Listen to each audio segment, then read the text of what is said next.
life forward in the most positive way using astrology?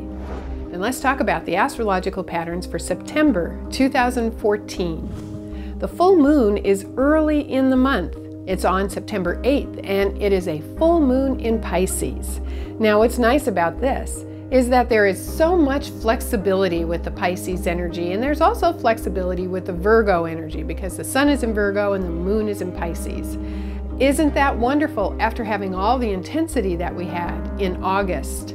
So this full moon in Pisces really highlights the energy of spirituality and meditation and flow and creativity.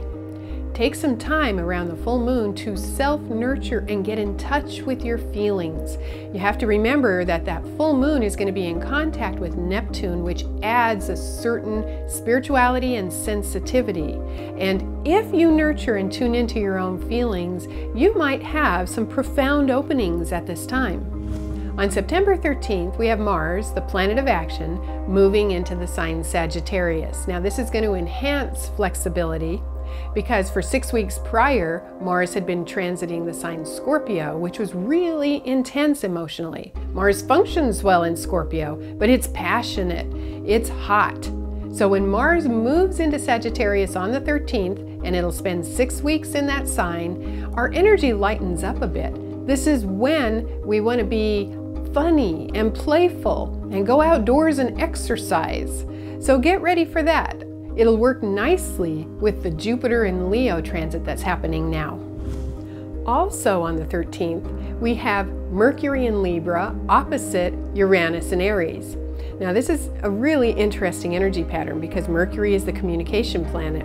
Around mid-month, so a few days before the 13th and a few days after, you may notice that your thinking is very original and innovative. You might have new ideas kind of sparking through you. This can be a really good time to come up with creative solutions to problems in life or to come up with some brand new idea that you want to move forward. But on the other hand, just here's one little caution. If you have a lot of fire in your chart anyway, you may find at that time that thoughts come through your mouth without even really going through your brain. You may say something that you didn't intend to say.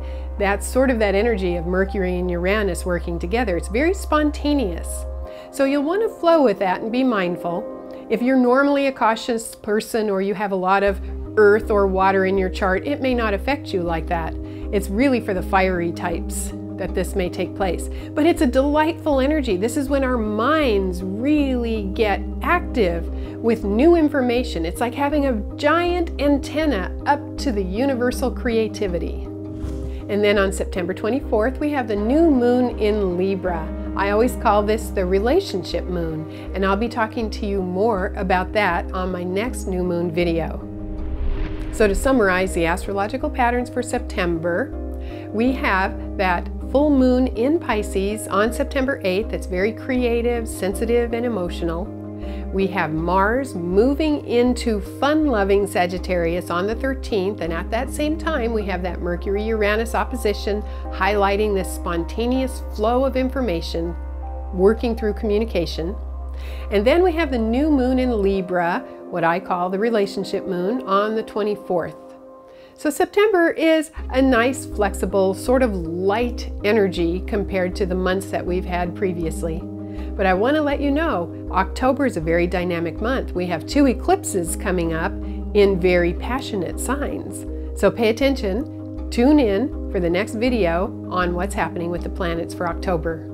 Thank you. I'm Kathy Rose.